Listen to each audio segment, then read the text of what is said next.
What up, cunks? It's the hater back again. Don't worry. I've realized now that the lover tampered with the previous video that I made. But he can go and fuck himself. So I got rid of that some bitch. So you probably never have to see him again. You know? I'm kind of like the devil that pops up on your shoulder. The lover is the good one. You know what I mean? And the hater is the bad one, right? Except the bad one is more fun and more entertaining up in this bitch, right? And from now on, the person, me, the person that's speaking to you, right? Instead of having a good and a bad angel, I'm just gonna have two devils. You know what I'm saying? Two devils on my shoulders, motherfuckers. They call me hater, two devils. You know, we got Becky 2 belts, Naito 2 belts, the worst champions maybe ever. And then we got hater, 2 devils up in this bitch. You know what I'm saying? They should have put me in the dark ministry or ministry of darkness or whatever with Undertaker or the Undertaker player. But that's neither here nor there. Because what's his face? Because the lover is a fucking asshole, he did not do a subscribe update, motherfucks. So that's why I'm here. Let's see. I know I have a few new subscribers since I did this, but they don't appear here on the list. They're people that have subscribed and whose names don't appear. Like, so if you're a new subscriber, motherfuckers, and you want some love, or if you're, if you want some love anyways, let the hater know, and the hater will plug you and talk about you a little bit in his next video. If you want the hater to rant about you for a little bit, maybe I'll do that too, motherfuckers. All right. Now, if you haven't subscribed, you are a piece of shit. You know what I'm saying? Click the subscribe button, motherfuckers. Join the hater family. Join the dark order, motherfuckers. If you want friends, there's no better community than the haters. You know what I'm saying? The hater and all of his lovers. You know what I'm saying? We love each other too, you know what I'm saying? But not in a weird way. You know, we love each other for our opinions and our charisma, but we hate people that don't subscribe. So I suggest if you're here and you haven't clicked that subscribe button, I suggest you hashtag subscribe today, motherfucks. And if you're bored, hit that bell icon so you never miss a video. Because sometimes I make videos late at night. You know, I'm going to try to stop doing that. But that way, you know what I'm saying? You get to see the videos as soon as they come out because they're awesome. 2, if you subscribe, you get a shout out. So there you go, motherfuckers. There you go. If you subscribe, you unsubscribe, and you subscribe again, you might get two shout outs, but probably not. If I see that shit, I don't give a fuck about you anymore. You know what I'm saying?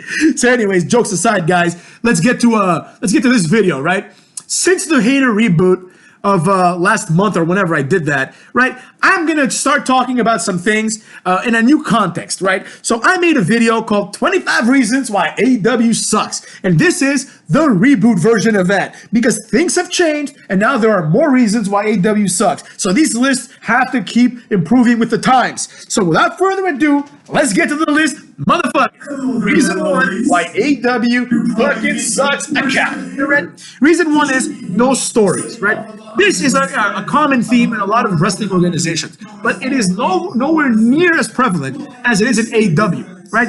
AEW has been around for 4 months now, and because of that, they should be filled with stories. Filled with stories. You know, they took the other strategy of we're gonna just base it on having great matches and things that they label as dream matches, but really are not dream matches, motherfuckers. There's nothing to dream about when you see Cody Rhodes versus Goldust. That's not a dream match. That's a pre-show match, motherfuckers. That is a pre-show match on WrestleMania. Not a dream match. No one cares. You know, I know there's a few neckbeards out there who are like, oh, I want to see the battle of the generation to determine the most dominant roads. And some people are like, oh, I want to see Goldust pass the torch on to Cody. What torch? The torch of the jobber? You know what I'm saying? And he can pass that torch as far as I'm concerned because they're both jobbers, you know?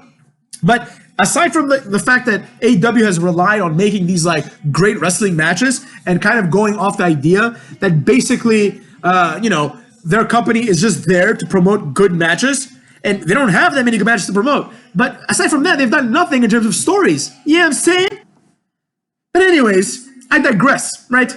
We're talking about this whole storyline thing, and there are a few storylines. You know, there's a few storylines. I guess the first reason shouldn't be no stories. It should just be no good stories, motherfuckers. Let's retcon that. No good stories, right? There's a few stories, but they're just so all over the place and so retarded and so slow, right? Like Cody Rhodes versus MJF. Like nothing has happened. It's been weeks and nothing's happened. Like put them in a tag match, motherfucks. I guess they're gonna do that next week, right?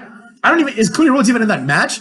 I think it's like cute. Like, why is it Cody Rhodes in that match? It's like Goldust versus Goldust, QT Marshall, and DDP versus like MJF and Butcher and Blade. Why isn't Cody in that match? He's feuded with all three of those motherfucks. Take out QT Marshall, put in Cody Rhodes, motherfuckers. Because the idea that Cody Rhodes versus MJF is somehow this grand spectacle that you can't ruin by having them interact in a tag match is ridiculous, because it's not going to be a grand spectacle. It's going to be garbage, motherfuckers.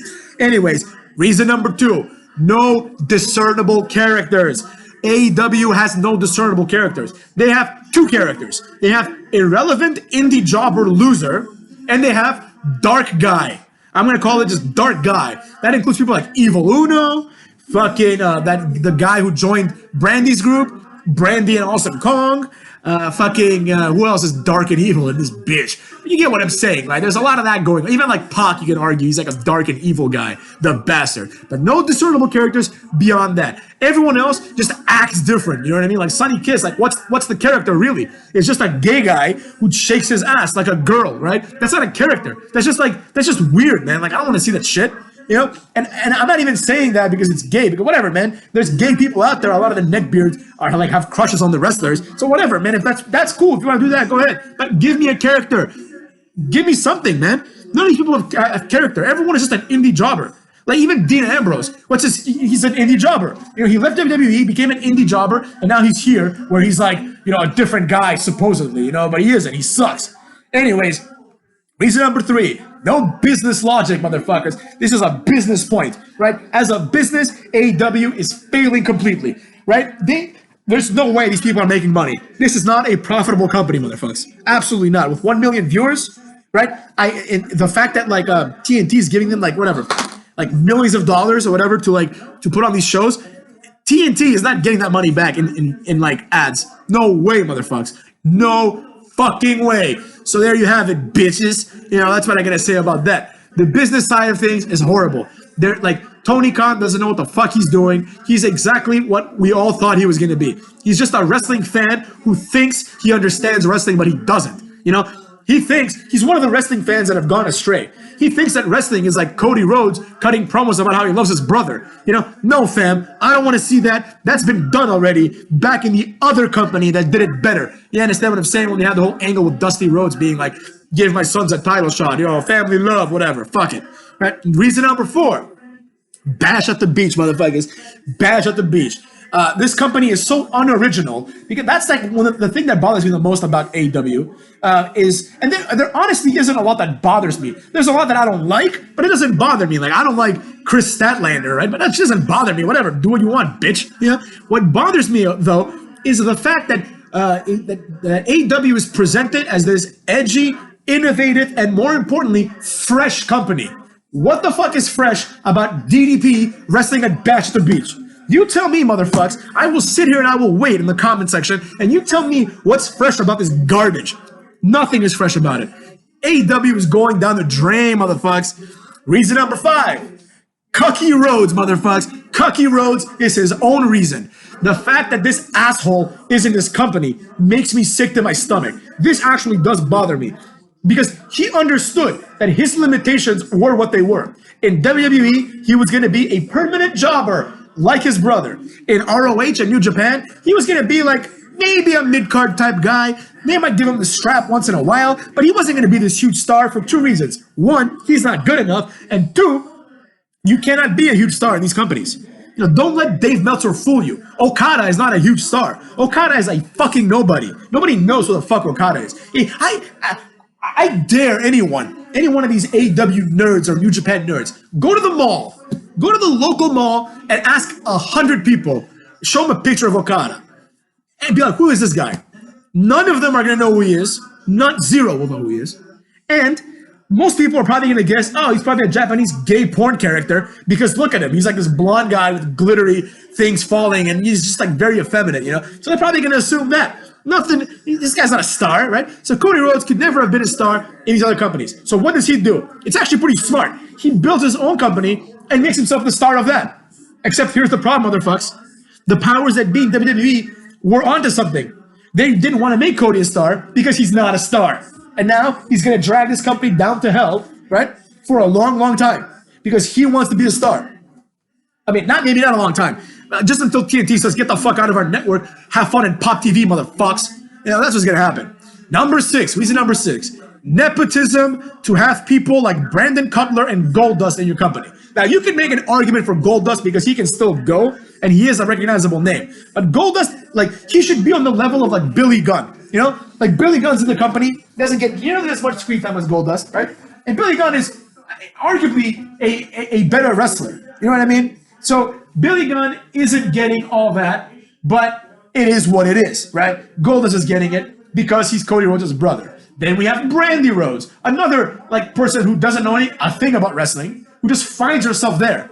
But most importantly, we have Brandon Cutler, who's a personal friend of the Young Cucks, and he has a job there. Now, I get it. You need jobbers, so why not bring your friend? Why the fuck not, I guess, right? Except here's the problem with that. How about instead of paying this guy to be a jobber, you pay a jobber $300 to have a match, a squash match, just like WWE does, pay him like very little money, have a squash match, and then instead use Brandon Cutler's salary to perhaps attract a real wrestler, someone that is going to draw money.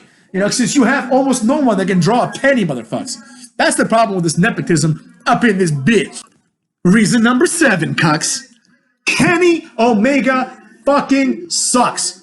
Recently, I didn't see the interview, but I read a little snippet when Kenny Omega was saying how like New Japan turned their back on him or some bullshit like that, right?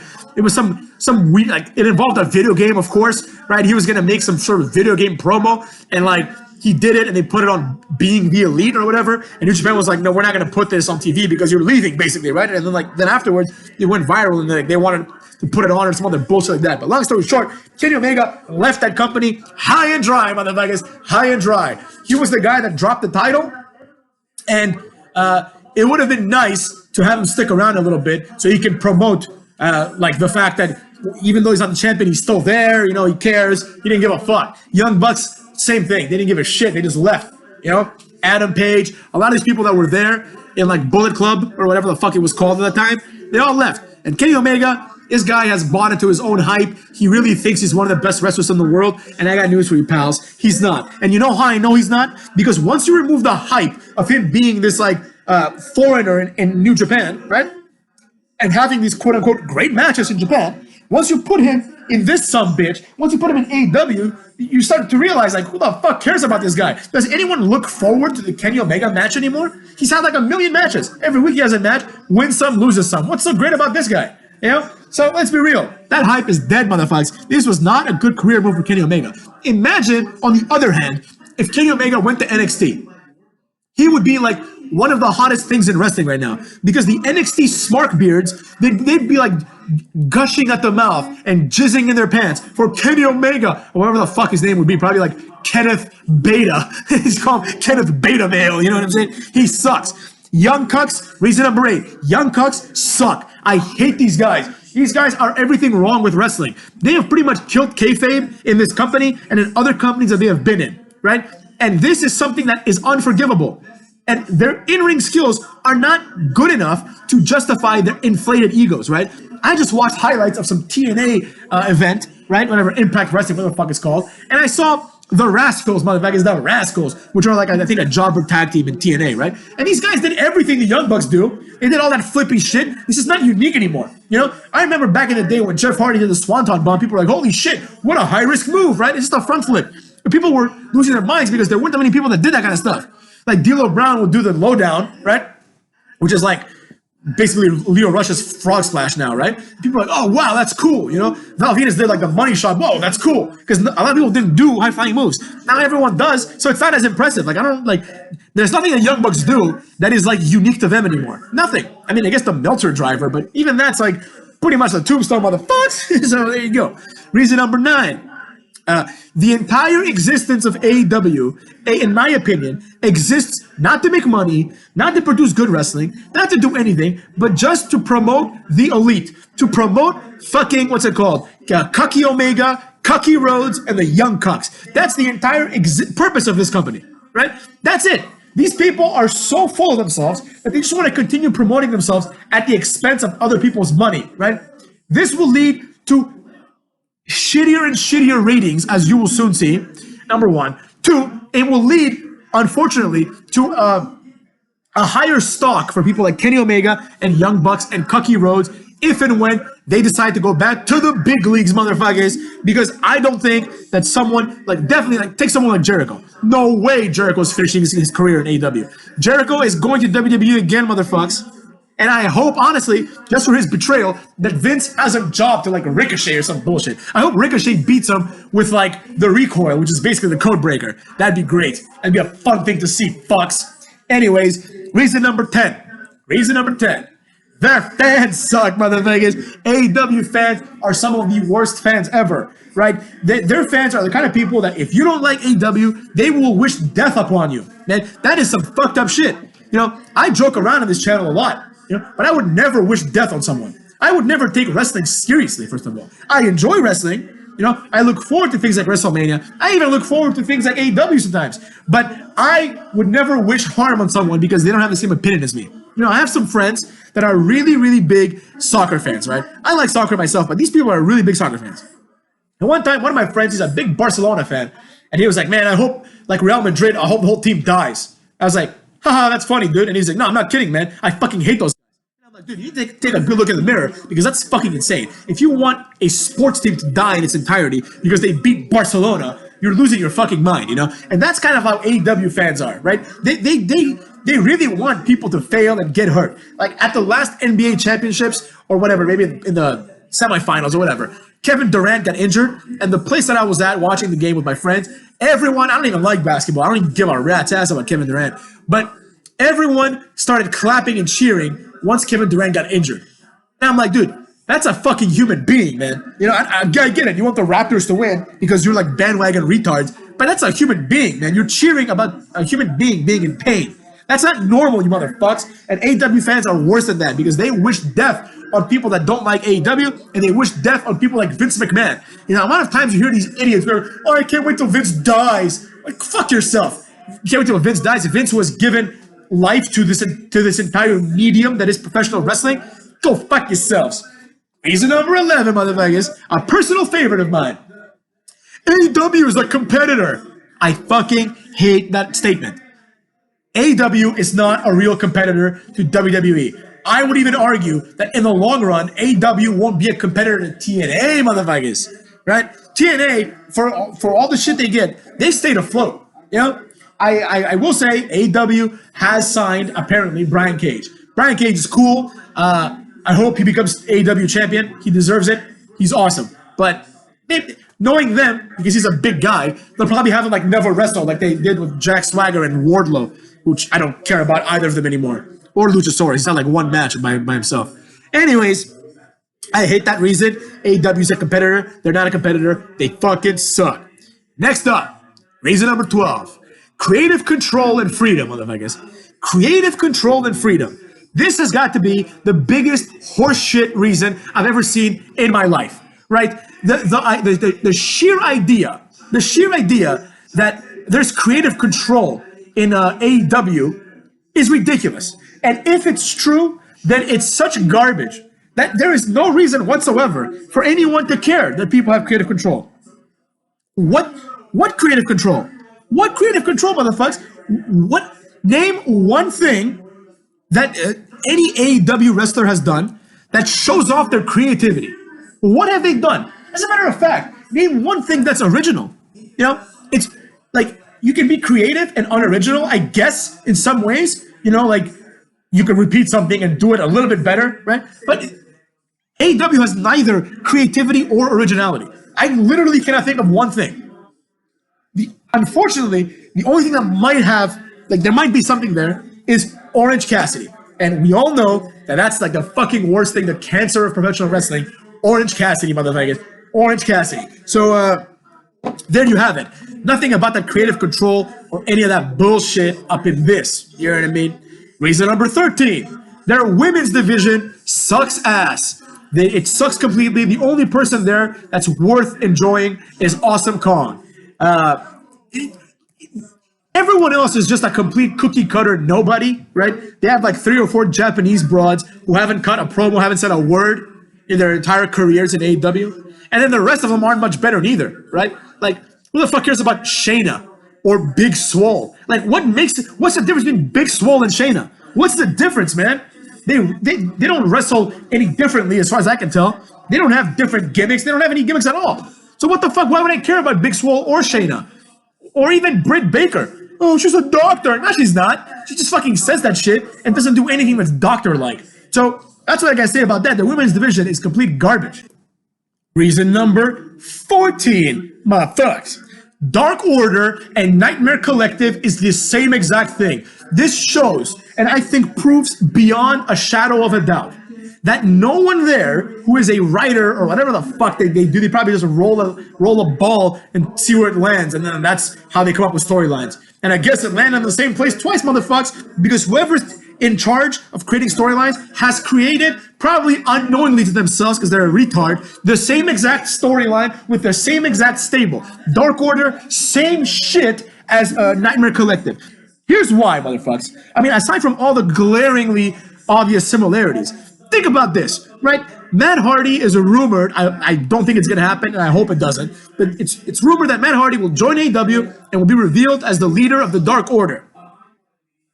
Number one, without even getting into the details, I don't even know what Matt Hardy's motivation would be, but anyways, who cares, right? Imagine now, if instead of Matt Hardy being the leader of Dark Order, he was the leader of Nightmare Collective.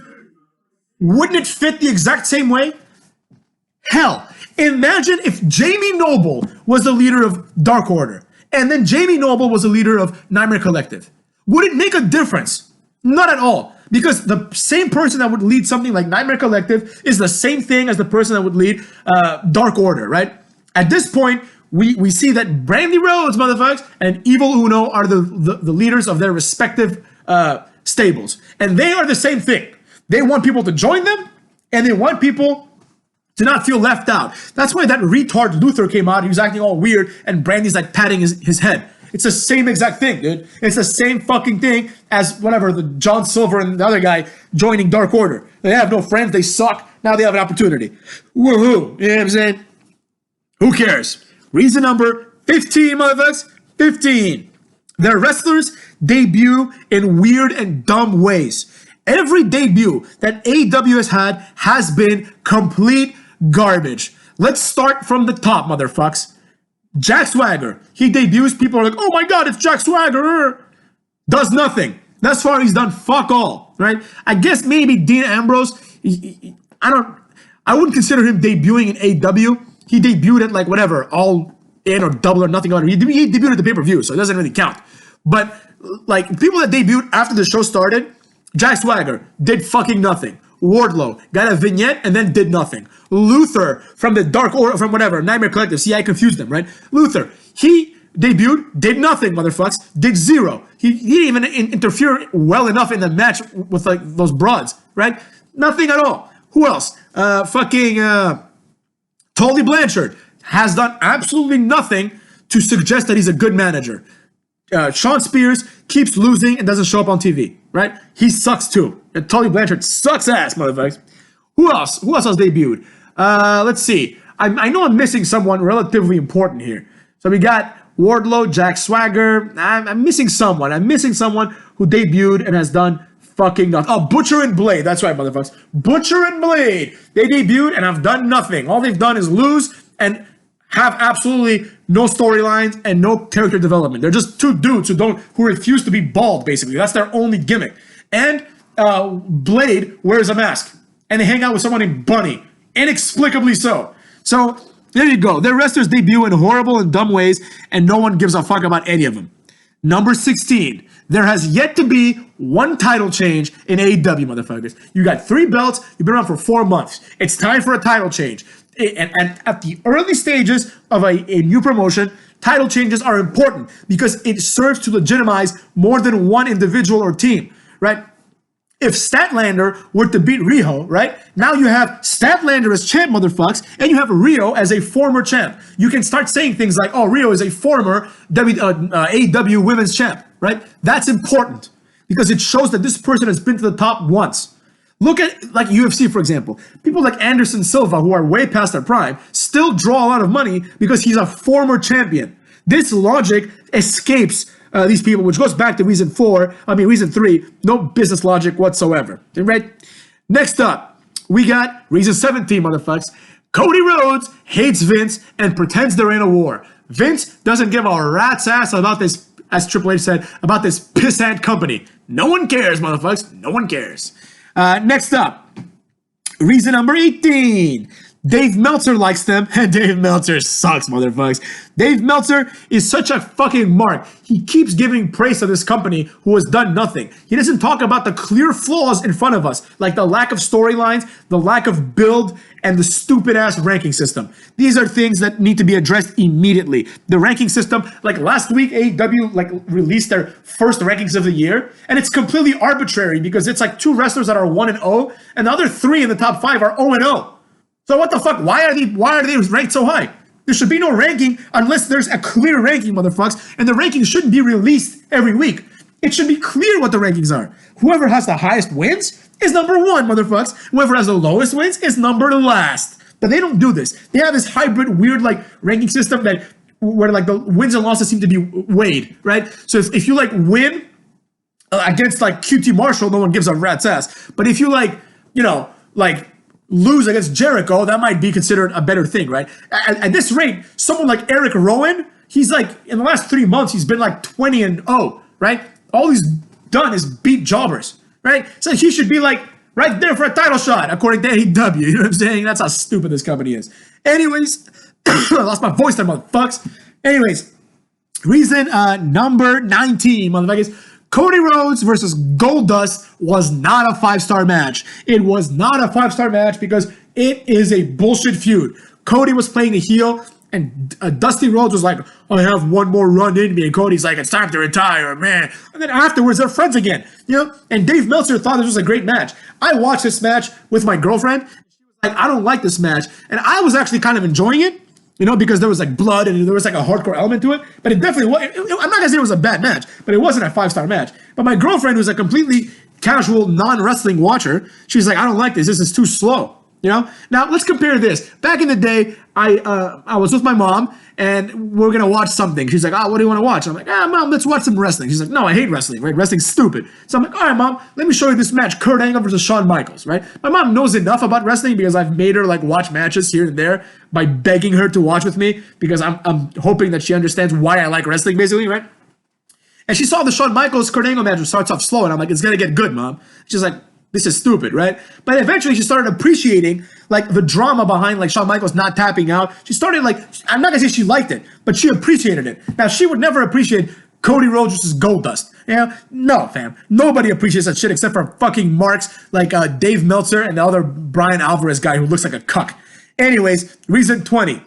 All of their promoted wrestlers, all of AEW's promoted wrestlers, aside from the Elite, they're all WWE guys. All of them. There is not one wrestler that is promoted well that is not some form of WWE guy one way or another, right? Best friends. They're kind of pushed a little bit. Trent Barretta, he's had some important wins. WWE guy. Pac, WWE guy. Dean Ambrose, WWE guy, motherfuckers. Even people in the Elite like Cody Rhodes, WWE guy, right? Goldust, WWE guy, right? Everyone, man. Even Sean Spears, he had a few moments. WWE guy. Who the fuck do they have? Who do they got, man? MJF? These guys had 3 matches in 6 months. Who the fuck cares about this guy? Doesn't matter to me, motherfucks. All right. Anyways, next up. What do we got? Pre-show jobbers are stars in WWE. They are stars in WWE, motherfuckers. So many people, and this is a problem not just with AEW, but also with places like New Japan, right? You have these pre-show jobbers or NXT jobbers, like what's his name? Fucking CJ Parker is what I call him, but Juice Robinson, right? Juice Robinson, complete jobber. Now he's wrestling Dean Ambrose. He went from jobbing to Tyler Breeze to wrestling Dean Ambrose. Let's just keep that in mind, right? Kenta, right? Who I couldn't believe it. I had heard so much about Kenta. I had seen a few things online. I seen him do some moves. I know he invented the go to sleep, which is an innovative move. He invented the running knee strike that Daniel Bryan does. So I'm like, all right, this guy gets wrestling to a degree. He understands what makes cool moves, right? And he's being imitated by other wrestlers who have had success. So that's kind of neat, right? And then he debuted. And I'll never forget it. I think it was Hulk Hogan that introduced him. And I'm like, Hulk Hogan just towers over this guy. Just towers over him. Because Kenta is like 5'3", and they pretend he's 5'8". Then he starts fighting the Ascension. Two monsters. You know what I mean? What the fuck? Are you kidding me? I mean, I'm not saying the Ascension was great, but they were like this undefeated tag team that ever since they lost to people like Kenta and Finn Balor, they were never the same again. Now they're released, motherfuckers. I think they won like one match since then. It's been years, motherfuckers. Years. And people like Kenta now are main eventers in New Japan. Main eventers going after the guy who's the WWE and the Intercontinental Champion. This would be the equivalent of Kenta going after Ultimate Warrior when Ultimate Warrior won the title. But here's what would happen in that case. Ultimate Warrior would press slam him and hit the Ultimate Splash and pin him 1, 2, 3. And hopefully that's what Naito does. I hope he does that exact sequence of moves.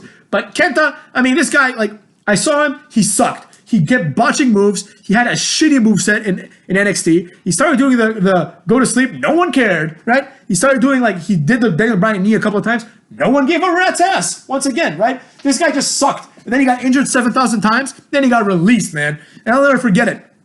He won some NXT match that allowed him to go to the Royal Rumble. And afterwards, backstage, Mark Henry's like, yeah, you're going to be around for a while. And I could tell that Mark Henry doesn't believe that shit. This guy sucks. Mark Henry's like, man, I can't believe this guy's gone, so I don't have to do these like forced promos to put this asshole over. You know what I'm saying? Anyways, that's what I got to say about that motherfucker. Reason 22. Arn Anderson and Tully Blanchard are horrible. These guys, their entire thing is that they are people that were once associated with Ric Flair. Forget the Horsemen. The Horsemen is not a great stable. They are people that are, their entire purpose is, they're people associated with Ric Flair. This would, like, they've contributed very little, as far as I know, to the Four Horsemen, right? This would be the equivalent. Let's think of like, for example, now we have a stable, right? That seems to have formed, right? Seth Rollins, AOP, who I like, and Buddy Murphy, who I hate, right? Seth Rollins is like clearly the star of that team, right? Now, down the line, let's say 10 years down the line, let's say that somehow Seth Rollins has achieved Ric Flair status, right? If he has achieved Ric Flair status, what does this mean for the rest of us? What does it mean, motherfucks? This means that he will now be able to have a managerial role and some sort of other thing when he's like 60, which isn't a long time, right? Now imagine if after this happens, right, some other company like AEW signs Akam, and it's like, oh, Akam's here. He was part of like whatever Seth Rollins' faction is going to be called, right? Oh, he was. Who gives a fuck about Akam? Who gives a rat's ass about Tully Blanchard and Arn Anderson? But they present them as if they're on the same level as Ric Flair. They're not on the same level as Ric Flair. And this is, in my opinion, a pathetic attempt to emulate what Evolution was, which was the stable of Ric Flair, right? Ric Flair is there to explain to people that he is the greatest of all time. Triple H is the current greatest guy, and en route to be the greatest of all time. And then you have these two quote-unquote young guys. Batista was old, but Cody Rhodes is young, right? You have these two guys who are gonna be like future stars, right? And this could only have worked with Ric Flair. Imagine if Evolution was Triple H, Batista, Orton, and Tully Blanchard. And that no one would give a fuck. They'd be like, we hope that these three other guys destroy Tully Blanchard and kick him out of the group. You understand what I'm saying, motherfuckers? So that's the problem with that. Reason 23, a personal favorite, motherfuckers. JR Jim Ross does not give one single rat's ass about anything that happens in this company. Jim Ross couldn't care less about anything. He doesn't know the names of the wrestlers. He doesn't know the names of the moves. Hell, he doesn't even know the name of the company, motherfuckers. At a certain point, he was like, AWE. You might as well. Who gives a fuck? He doesn't care. He's just there for the money, man. He's just there just like Jericho. And like Jack Swagger and other people. They're just there for the money. And hopefully one day they can like go and do better things. Like maybe go back to WWE or Jack Swagger to be an MMA guy. Everyone there, Darby Allin, all these guys are not there for AEW. They're there for WWE, motherfuckers, so they can move up one day, you know? And I don't think that's a good move because I don't really see anyone being signed by WWE, except for, of course, Jericho, right? And JR, like that could happen, right? But beyond that, I don't see anybody coming back. And DDP maybe, you know, like as like a little promo type thing, right? But the facts are what the facts are. When TNA was big, motherfuckers, they would systemically poach significant wrestlers from WWE. Like Christian, who was at the height of his career and one of the best in the business, in my opinion. They took him from WWE, right? Christian left Not because he didn't get a better contract. He left because he thought TNA is a good place to be. You know? Kurt Angle, motherfuckers. Kurt Angle. By far the number one wrestler at the time. It was either him or John Cena. He left and went there. Booker T, Kevin Nash, Sting. All these people went to the real alternative, TNA. Now, that makes me sad to see what TNA has devolved into now. Some guy named Daga and like fucking the Desi Hit Squad. These are just things that I saw on the fucking, what's it called? On the little highlight thing that I just saw. It's a bunch of nobodies, you know what I mean? But imagine that. Like, do you think AEW can poach someone that good? You know, as soon as people were like, "Oh, Randy Orton," no way Randy Orton is going to that dying fed, to that indie fed. Absolutely not. And now people want to pretend it's a big deal that they're getting Matt Hardy or they're getting like Dash and Dawson if they get them. Who gives a fuck? These are like, they're not important guys. Matt Hardy was never an important guy. You know, like, and even so, if they get him, what are they going to do? He's going to do broken Matt Hardy again, which he did in WWE and in TNA. How original, you know what I'm saying? Reason 24. AEW still does not have a mid-card title. This is a problem. Get your ass a mid-card title now. And reason number 25, arguably the reason why they're failing, tied only with Cody Rhodes' existence as a reason. Reason 25, there is no discernible person in charge of this company. Not one. Who the fuck makes the decisions, right? Is it Tony Khan? If so, he doesn't know what he's doing. Is it one of the 7,000 executive vice presidents? If so, they don't know what they're doing. They need to have a nerve center and hire legitimate writers. Take like a Jim Cornette or like a Pritchard or like someone like that, someone that knows, or an Eric Bischoff or someone like that. Take someone that knows, or like if you could, like a Paul Heyman, someone that understands the medium of wrestling. I mean, all these people are people that eventually Vince cuckolded in real life. You know what I'm saying? He ruined Paul Heyman. He took Eric Bischoff and made them employees. But that's neither here nor there. They still understand what wrestling is. So you take one of these guys and you have them write for you, right? That's what you need. Tony Khan has no idea what he's doing. I feel like he's overwhelmed. Same thing with the executive vice presidents. They don't know what the hell they're doing. Their careers have been people just saying to them, do this, do that. You're going to fight this guy. You're going to wrestle that guy. They don't know how to do that themselves. They're not bookers. Just like they're like, oh, Marty Scurll is now the head booker of ROH. Great. What evidence do we have that Marty Scurll knows how to book wrestling? What evidence do we have, man? Zero, motherfuckers. He's not a writer. He's a wrestler, and a shitty one at that. So there you go, motherfuckers. This has been 25 reasons why AEW sucks, the reboot version. Now, I'd like to gently remind all of you, before I tell you to go fuck yourself, I'd like to remind all of you to click that subscribe button, motherfuckers. It helps me out. I have goals. And if I get more subscribers, you're going to see more things from me. Now, I'm not saying that, like, I'm holding off on things until I get a certain amount of subscribers. Absolutely not. I'm going to say what I want to say 25 hours a day, 8 days a week. But there are some people out there that piss me off, and I'm going to go after them. But before I do that, I need to have a certain level of subscribers so I know that enough people like to hear my ideas. And I'm not complaining because I'm growing at a rate that I never imagined I would grow at. Like, when I started this channel back in, when did I start? Like October or whatever, right? When I started October, I was like, if in 4 months, if I have 50 or 100 subscribers, I consider that a victory. And we got 307 up until now, motherfuckers. So I'm very happy and very proud of all you motherfuckers for doing the right things. But I know that some of my videos are getting hundreds of views more. Some of my videos are getting like 2,000 views. And I ain't got 2,000 subscribers. So do your boy a favor, do yourself a favor, get a shout out, and click that button and subscribe today, motherfuckers. All right, it's just like the WWE Network, except you get better content up in this bitch, and it's free. Look at that, motherfuckers. So anyways, I hope you guys enjoyed this video. I'm glad that I got rid of the lover. So if anyone here loved the lover, leave a comment about that, and maybe the lover will respond if I don't whoop his ass first, motherfuckers. Now, with that being said, go fuck yourselves.